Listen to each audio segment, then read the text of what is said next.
Hola a todos y todas, bienvenidos, bienvenidas a una nueva clase sobre la metamodernidad y sus relaciones con el cine. Aquí en nuestro canal una clase estival, inesperada, de verano.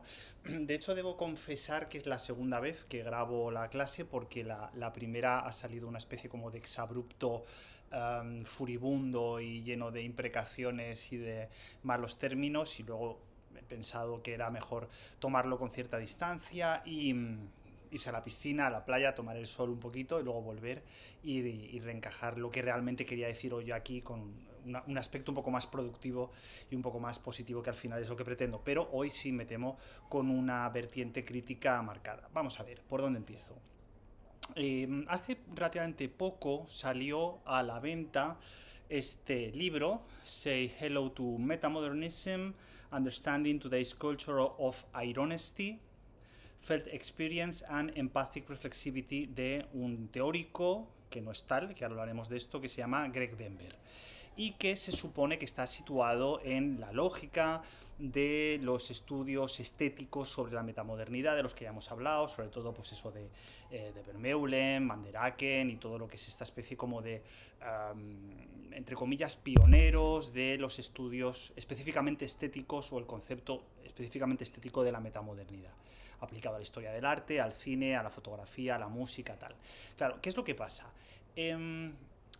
Aquí hay como un problema, y es que el libro está muy mal sedimentado teóricamente y por lo tanto va acumulando una serie de errores que hacen que su lectura en algunos momentos sea poco menos que un disparate en lo que toca al cine y en lo que toca a la filosofía. Luego hablaré de esto.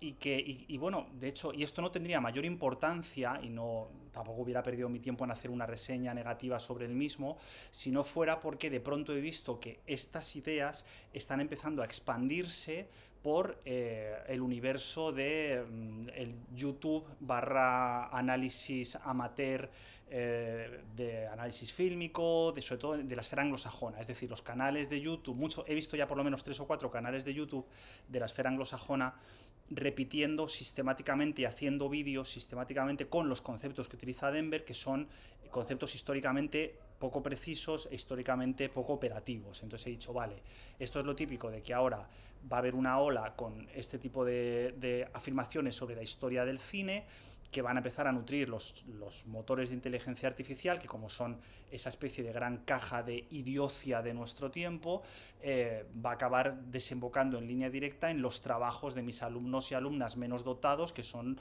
los que tiran de ChatGPT para responder a las preguntas que formulo en los exámenes o en las prácticas. Entonces, como al final todo es una serpiente que se muerde la cola, he dicho, vamos a poner nuestro pequeño granito de arena para llevar un poco de claridad a algunas de las confusiones tanto epistemológicas como cinematográficas que plantea Denver en su libro, y que son, a mi juicio, bastante graves. Pero ya digo, no las vamos a tomar por su gravedad, sino como una posibilidad para sugerir algunas ideas sobre el pensamiento concreto en la historia del cine. Vamos a ver, primera idea. Denver, desde el principio del libro lo dice, no es un teórico, no es un académico, no es un hombre que venga de la esfera del pensamiento, ni de la esfera del cine, ni de la esfera de la filosofía. Es un señor que tiene una licenciatura en psicología por Yale, y que afirma ser músico. Claro, aquí hay una primera idea, ¿no? Y es que la relación con Yale, como digo siempre, nos hace ya que los ojos nos hagan chiribitas y que parezca que simplemente porque venga de una universidad del ámbito estadounidense ya es alta teoría. Y esto demuestra que no, que muchas veces la relación de calidad universitaria académica entre el mundo europeo y el mundo norteamericano no es tan grave o no es tan notable como se nos quiere hacer creer. Pero bueno, esto sería otro debate, ¿no? Pasa es que ya sabemos que en España somos muy acomplejados y en Europa somos muy acomplejados y escuchamos Yale, Harvard, Cambridge, y ya que yo es, vamos, infinitamente mejor que cualquier universidad que podamos tener aquí. Esto ya digo sería otro debate. En cualquier caso, claro, me da un poco de pena tener que utilizar a este teórico, a este amateur, como punching ball, como enemigo a batir, siempre a nivel teórico, no a nivel personal, que seguro que es una estupenda persona, porque, claro, no tiene unos cimientos de pensamiento sólidos. Entonces, creo que si hay algo que intento demostrar en el canal y animarles a que esta sea la lógica que guíe un poco nuestra aventura, es que para pensar el cine correctamente hay que tener una serie de herramientas lo más afiladas posibles, que no son las de la filosofía o las de la estética del arte, ni siquiera las de la teoría fílmica, sino que es un debate coherente, sólido, riguroso entre las distintas posiciones de saber, que al final es de lo que va la metamodernidad, hacer esa especie como de diálogo cooperativo, activo entre diferentes ramas de saber, pero sobre todo tomando muy en serio la coherencia interna, el rigor exponente de cada una de ellas. Entonces esto es fundamental. Claro, cuando Denver empieza el libro ya empieza diciendo que él va a prescindir de este rigor, pues ya la cosa empieza floja, porque uno va a descubrir que efectivamente su relación con el término metamodernidad de entrada va a ser erróneo, pero ya con la historia del cine ni hablamos. ¿Qué pasa? Vamos a dar un siguiente pasito. Hace un par de vídeos, de par de clases de esta cuestión, creo recordar, y también en cierto modo en la conferencia sobre Lynch, yo citaba de manera implícita o explícita tanto las posiciones de Graham Dempsey, que para mí es como la gran síntesis del concepto de la metamodernidad por el momento, como las de Josephson Storm, que es la gran apuesta teórica de la metamodernidad. Y de pronto algo me empezó a chirriar en el libro cuando en una nota a pie de página, en la página 50, efectivamente, veo que el propio Denver, se niega a dialogar con ningún tipo de teóricos que no vengan del núcleo estético de Van der Ecker, etcétera, etcétera. Es decir, que él dice, la metamodernidad es esto y todo lo que digan los demás no me interesa y no voy a hablar con ellos. Y de hecho utiliza una expresión muy desagradable que dice, I don't feel that these are in relation to the metamodernism covered in this book. Apples are oranges or really apples and chairs. Es decir, de entrada se está negando a establecer un diálogo con las verdaderas posiciones teóricas de altura, con las que realmente nos fuerzan a pensar. Y esto ya pues demuestra lamentablemente lo que todo el libro empieza a poner en marcha, que es que no tiene esas herramientas teóricas para discutir, porque no la ha leído, porque no las maneja y porque cuando las maneja de manera extraordinariamente pobre, ¿no? Claro, el tono del libro, el libro es un libro de divulgación y por eso está funcionando en estos canales de YouTube, que son los que luego para subir visitas en el algoritmo hacen vídeos de las 10 curiosidades de Titanic que no sabías, las 15 películas metamodernas para esta primavera que no te puedes perder, ¿no? Y estas cosas que, bueno, forman parte del ecosistema.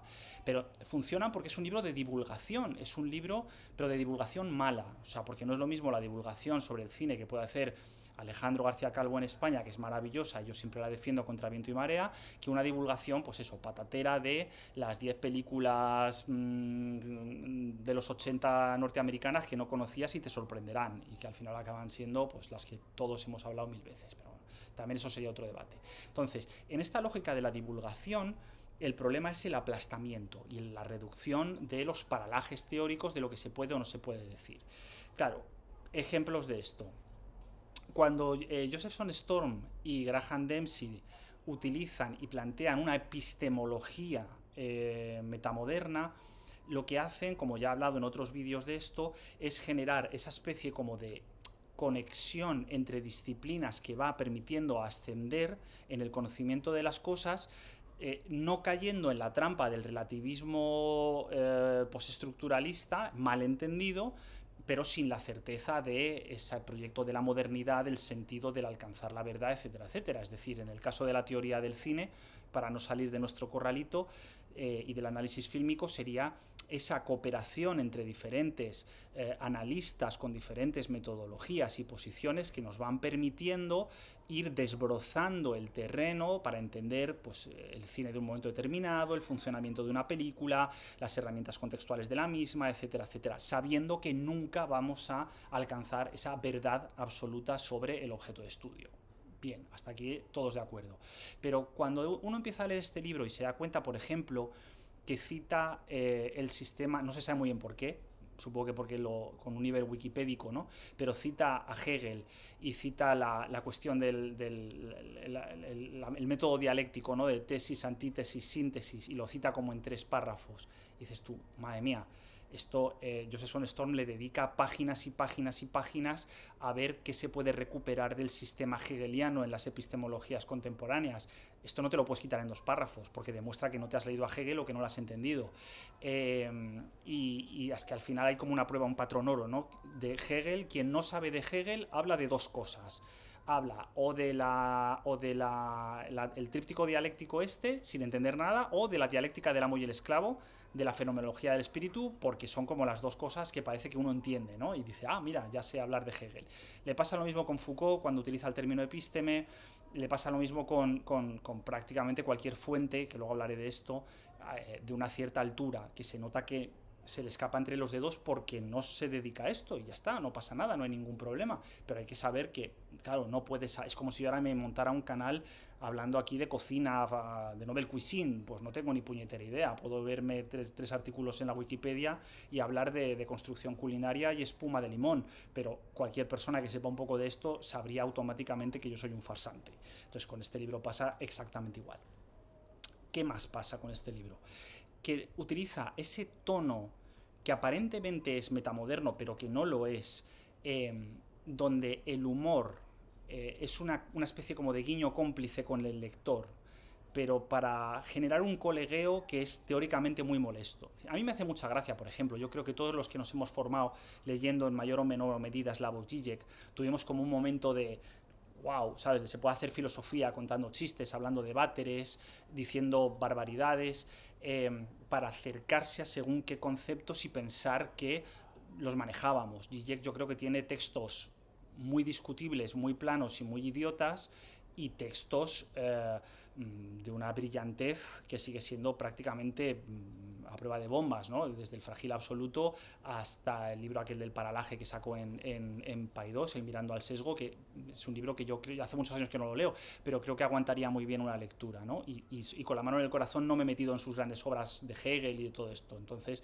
pero bueno, es un señor que dentro de esa ironía posmoderna, claramente posmoderna, algo aportaba al pensamiento. El problema es cuando ese humor no tiene un concepto detrás, o tiene conceptos que se pueden asir con algo más de fuerza. Claro, cuando Zizek te habla de la lengua lacaniana, ¿no? De la lengua lacaniana, y te lo explica, creo recordar que era con Alien, bueno, pues como eso es un concepto que es prácticamente inasible y que todos sabemos que Lacan, cierto Lacan exige una hermenéutica muy loca, pues se puede decir casi cualquier cosa sobre él y sobre ese concepto en concreto. Bueno, pues nos funcionaba y nos hacía cierta gracia. Cuando esto se aplica a puntos concretos que tienen una gran historiografía detrás y que exigen un rigor metodológico, sistemático, el humor y el jajajiji y colega y bro, encima en esta lógica yankee que es muy molesta, esta lógica anglosajona que a mí me parece muy molesta por lo menos, y hace que la lectura se vuelva mucho más árida, y que en el sentido de que no exija, el código de humor parece exigir una complicidad por parte del lector que la teoría muchas veces no tiene por qué aceptar. Pero bueno, esto sería otro debate. En cualquier caso, yendo ya a la cuestión del cine específica, que es la que aquí más nos convoca, ¿no? Claro, en un sistema tan reduccionista, donde la epistemología del saber se reduce en 4 fases básicas para este autor, que son tradicionalismo, modernidad, posmodernidad y metamodernidad, esto se lo quita de en medio en 20 páginas y ya está. Y de pronto salta, no se sabe muy bien por qué, a un capítulo 4, primer capítulo de la segunda parte, que se llama simple y llanamente Film, ¿no? Página 69, ahí empezamos, capítulo 4, Film. Y dices, bueno, muy bien, tío, secciona, no dice un capítulo para cine, otro para música, otro para tele, otro para literatura, otro para... Bien, está bien, lo típico, ¿no? Una especie como de menú variado, menú barra libre, ¿no? De menú cultural. Ok, Mackey, esto ya sabemos a dónde lleva. Bueno, el problema es que cuando uno empieza a leer, de pronto se da cuenta que el anclaje que él propone sobre la historia del cine no tiene ni pies ni cabeza. O sea, para que se hagan una idea, su planteamiento de lo metamoderno implica que la posmodernidad en el cine, según él, empieza en los años 50. Lo de antes no se sabe muy bien qué era la modernidad. Él lo llama modernity o modernísimo, no me acuerdo exactamente cuál de los dos términos se utiliza, pero vamos. Aproximadamente hasta los 50 hay una cosa que él llama modernidad. A partir de los 50 hasta los 80 hay una cosa que él llama posmodernidad, y luego ya posteriormente, pasados los 80, los 90 y los 2000, ya empieza la metamodernidad. Y dices tú, ostras, Pedrín, ¿no?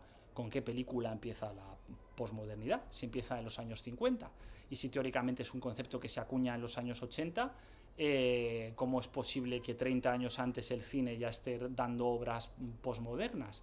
¿Y qué significa ese concepto? ¿Y en qué momento se hace esa bisagra, ¿no?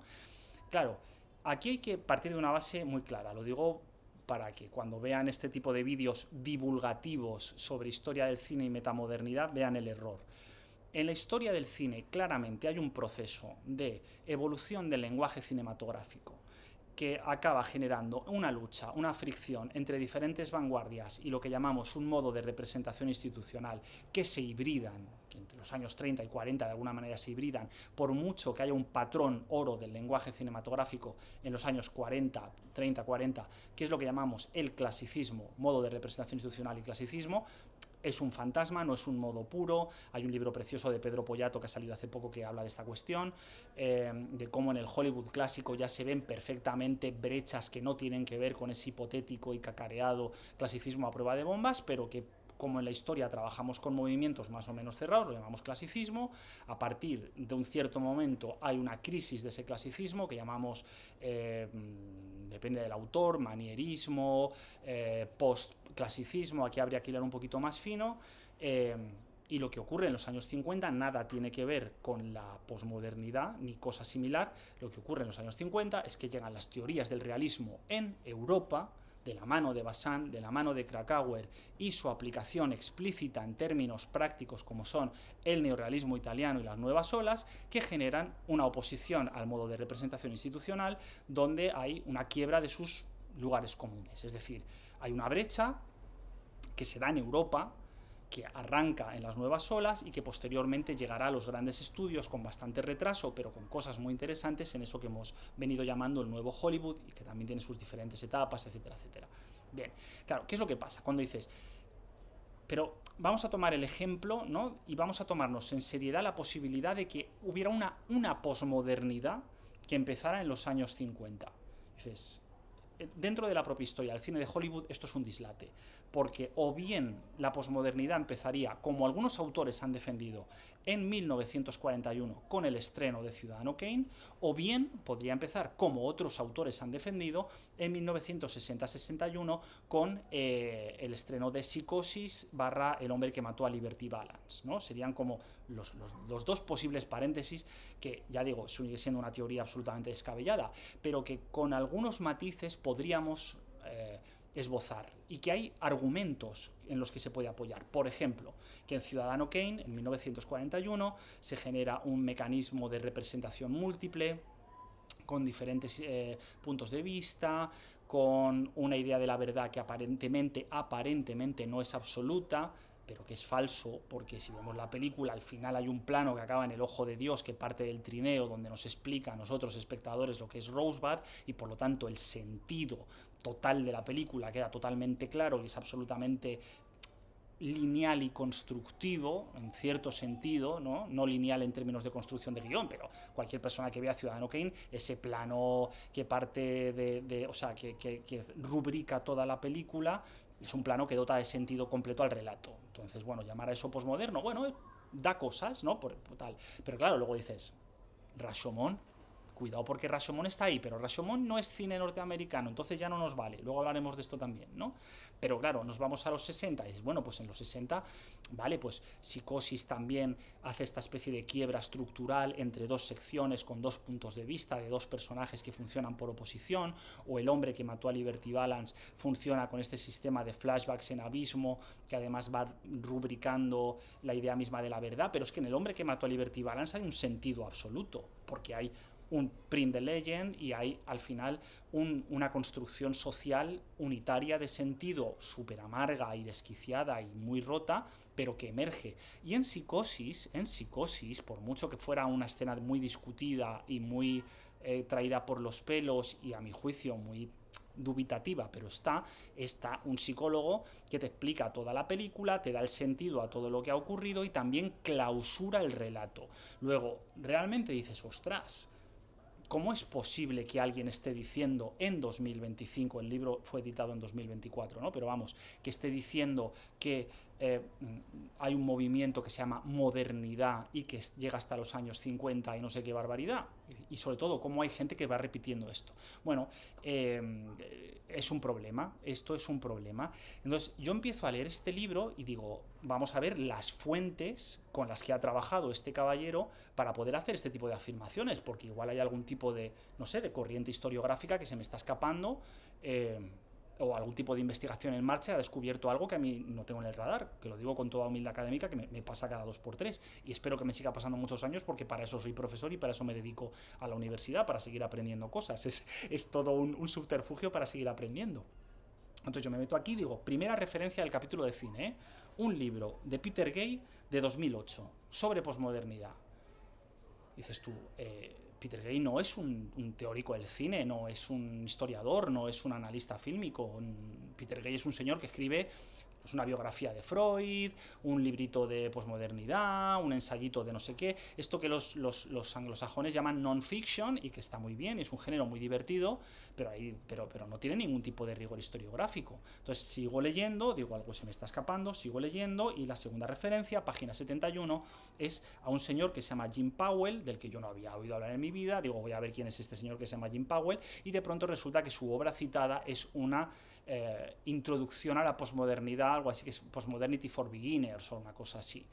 Entonces, claro, al final dices, cuando tus fuentes son el Postmodernity for Dummies, ¿no? Estos libritos que uno se leía en tercero de la ESO, en mi caso tercero de BUP, ¿no? Y COU, como para empezar a entender algo de filosofía, y se leía, pues eso, el Foucault para principiantes, el Sartre para principiantes, no sé qué, y parecía como, guau, chaval, lo he pillado, soy mazo de listo, ¿no? Cuando eso con 50 palos que tiene este señor se convierte en tu bibliografía básica, tienes un problema. Y el problema es que no manejas pues eso, la enorme cantidad de esfuerzos que se han hecho en los últimos años para organizar de manera coherente una serie de discursos sobre la historia del cine. Y no es por ponerme estupendo, porque claro, dicen, bueno, vamos a citar fuentes anglosajonas, vámonos a David Borwell. O sea, es que el estudio, cualquiera de los grandes estudios del equipo de Borwell y de Kirsten Thompson y de toda esta gente, ¿no? Con respecto al MRI, al cine clásico, al sistema de los estudios de Hollywood, es que esto es básico. No puedes escribir sobre clasicismo si no has manejado, aunque sea de manera epidérmica, estos libros. Entonces, claro, a partir de ahí todo se empieza a caer a pedazos. Sigo hablando, ¿no? Y sigo leyendo lo que tiene que decir esta persona sobre cine. Para que os hagan una idea, el marco teórico sobre el cine metamoderno son 5 páginas, antes de llegar a los estudios de caso, de las 69 a las 72, 73, ¿no? Y veo la lista de películas que este caballero ha decidido analizar. Y vamos a por ellas, son 8 películas las que forman su corpus. Yo, tú y todos los demás, Beast of the Southern Wild, Rushmore, Lars y una chica de verdad, Safety Non Guaranteed, Lady Bird, Jojo Rabbit y Pig. Y digo, automáticamente lo que pienso es seguro que lo mismo que ustedes están pensando.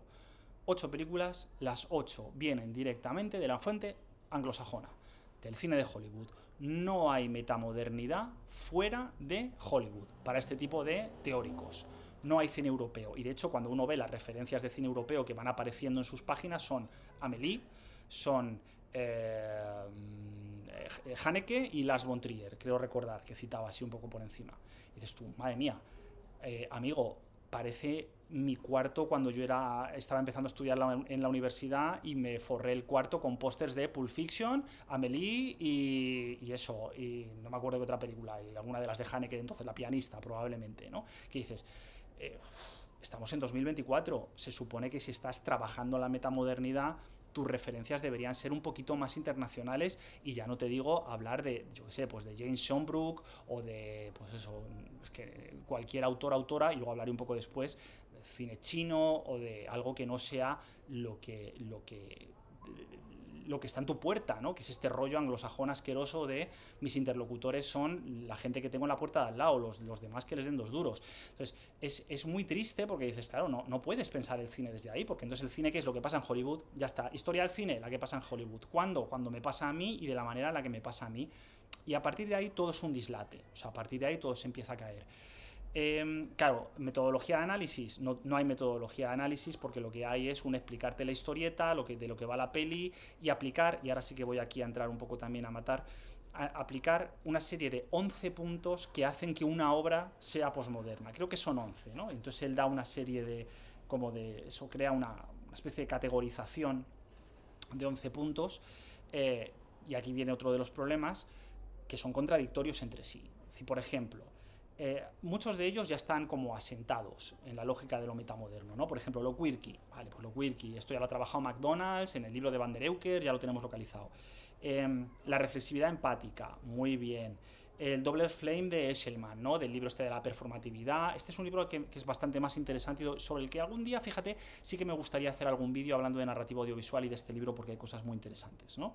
La oscilación entre lo moderno y lo posmoderno, que es el centro de la teoría de Van der Euken. Y luego de pronto hace cosas que a mí me sorprenden mucho, como por ejemplo, hace chocar lo que él llama The Tiny and the Epic, Metamodern Minimalism and Metamodern Maximalism. Y dices, macho, no puedes utilizar, claro que puedes, pero denota una pobreza de pensamiento muy grande cuando para definir un objeto incorporas dos herramientas de medición que son opuestas entre sí y en principio excluyentes. Esto no hay que ser un experto en lógica formal para saber que una cosa no puede ser A y no A la vez. Es decir, una cosa no puede ser minimalista y maximalista a la vez. Y entonces él hace una trampa que se nota mucho en los análisis, por ejemplo en Yo, Tú y todos los demás, dice que es una película minimalista porque trata de las emociones de los personajes y de los núcleos emocionales, afectivos de los personajes, pero al mismo tiempo es una película maximalista porque conecta una red de diferentes personajes en diferentes lugares y tiene un protagonista coral. Y dices tú, madre mía, pero si esto es más viejo que la tos, si esto es la ronda de Awful, si son películas de los años 20, 30, 40, 50, con esta estructura, que además es que es incompatible, porque ¿cómo vas a hablar de minimalismo emocional y de maximalismo porque hay muchos personajes? No tiene sentido, ¿no?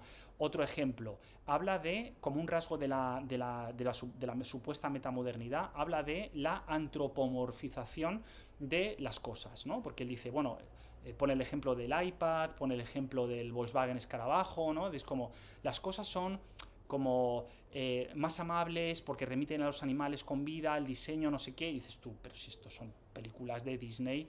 Y pone como ejemplos, en cine pone como ejemplos, que ahora hablaré de esto, Fantástico Señor Fox e Isla de Perros de Wes Anderson.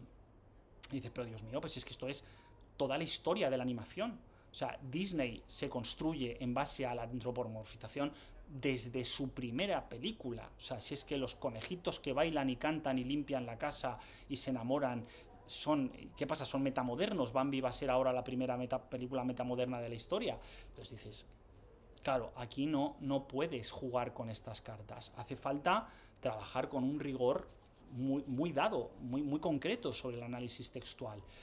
Claro, ya dejando aparte el libro de Denver, ¿no? Y ya entrando un poco en uno de los peligros, quizá el gran peligro al que nos está empujando una cierta lectura de lo metamoderno. Y está en el libro de Van der Euken, de hecho, esto. Lo metamoderno, el otro día estaba hablando con mi mujer. Mi mujer es practicante de la escuela postestructuralista, es experta en lecturas derridianas y es muy afilada, muy brillante para estas cosas y para otras muchas más. Y entonces yo estaba con el libro este y me decía, el problema que tiene la metamodernidad, Aaron, es que en el fondo sois muy ñoños. Y es que llevaba toda la razón. llevaba toda la razón, porque hay un punto dentro del sistema teórico metamoderno que viene en línea directa de las universidades norteamericanas y que es el que hay que desactivar a toda velocidad, que es el que trata como esta idea de la supremacía de los afectos, de la empatía absoluta, del yo mime conmigo y haciendo de mi mundo un mundo con el que el personaje se refleja y el lector se refleja y el espectador se refleja y todos conectamos, y este es para mí el gran problema resbaladizo de la metamodernidad, todos conectamos en la empatía, en la verdad del sentimiento, que dices tú, madre del cielo, ¿cómo que la verdad del sentimiento? ¿Cómo puedes medir una película en torno a la verdad del sentimiento? Esto hay que depurarlo, esto hay que pensarlo bien y para eso necesitamos conceptos que sean sólidos y operativos. No podemos tirar cohetes al aire porque hay que dar un paso atrás y decir qué significa la verdad en una película, qué significa el sentido en una película, qué significa, pues eso, cuando hablamos de empatía no podemos hablar de la empatía entre identidades porque uno sufre, porque el otro no sé qué, ¿no? Porque entonces hacemos idioteces como defender películas como Jojo Rabbit, que son el ejercicio obsceno por antonomasia del cine norteamericano de los últimos años. Es decir, de hecho ahora mismo ha salido un libro que me estoy echando a temblar que defiende que Waikiki es el gran director metamoderno de nuestro tiempo y cuando no es este es Wes Anderson por los análisis de McDonald's, ¿no? Entonces dice, bueno, si Taika Waititi y Wes Anderson son los grandes exponentes de la metamodernidad, que paren la metamodernidad que yo me bajo, o sea, directamente, ¿no? Porque esto no me interesa en absoluto y porque es un tipo de cine que más que metamoderno yo diría que es siendo Wes Anderson infinitamente más interesante, pero es un eco incompleto de ciertas estrategias posmodernas, teniendo Wes Anderson, repito, grandísimas películas, especialmente El señor Fox y alguna otra más, ¿no? Y teniendo Wes Anderson también alguna película más que discutible, todo hay que decirlo, pero bueno, eso sería para otro vídeo. Entonces, claro, ¿qué hacemos para evitar este tipo de afirmaciones blandas, ñoñas, que vienen eso, como de este rollo de college norteamericano de vamos a abrazarnos y a cantar Kumbaya mientras nos seccionamos en identidades y hablamos de nuestros sentimientos y confundimos la terapia de grupo y la autoayuda con pensar la imagen, hablar rigurosamente de cine y el análisis fílmico, ¿no? ¿Cómo separamos esto? Bueno, pues lo separamos primero, evidentemente, con el trabajo textual. Segundo, evidentemente, con el trabajo contextual. Aquí voy a romper una lanza a favor de ciertos estudios culturales, ya saben que nunca lo hago, pero aquí sí que lo voy a hacer porque efectivamente hay herramientas, y además cada día lo veo más claro, con las que necesitamos entrar a un diálogo urgente con los estudios culturales para que nos ayuden precisamente a bordear, ¿no? todo este riesgo de ñoñez y de cute y de todas estas palabras horrorosas que están de moda ahora, para volver a los textos, ¿no? Y para hacer que ese contacto entre emoción, texto y contexto sea fructífero en términos de análisis. Lo he intentado plantear con mayor o menor éxito en el análisis que he subido hace unos días de Perfect Days, pero creo que las dos películas de momento, dos de las películas más interesantes que se han estrenado este año, a mi juicio, que además curiosamente las dos son chinas, una película inacabada y A la deriva de Jia Sankey, que para mí son las dos grandes películas de momento del año.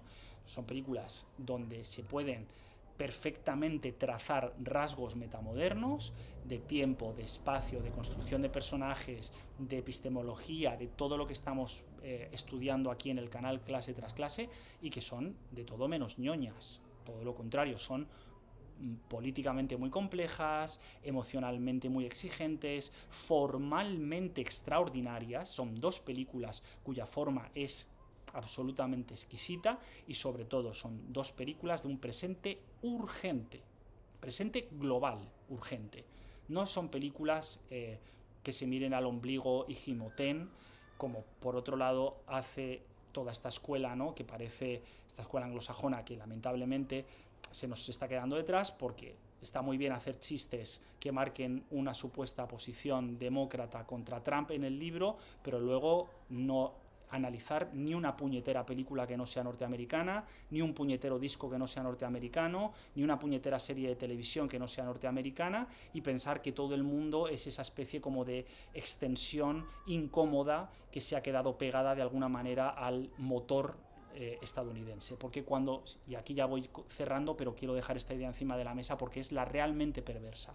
Si se dan cuenta, cuando Denver y todos los youtubers y todos los teóricos anglos que están siguiendo la línea de Denver borra la modernidad europea, borra Bazán, borra Krakauer, borra las nuevas olas, borra la nueva ola india, borra la nueva ola japonesa y todo lo que atrae, todo, o sea, toda la década de los años 50 en Japón, borra Ozu, borra Mizoguchi, borra a Kurosawa, borra todo eso y reduce la historia del cine a la historia del cine norteamericano, aparte de contar mal la verdad y faltar a la verdad, lo que está haciendo es expulsarnos a todos los demás y darnos el caramelito de Parásitos, darnos el caramelito de yo, tú y todos los demás como ejemplos de ese supuesto multiculturalismo que ahora se supone que Hollywood y los Oscars están premiando.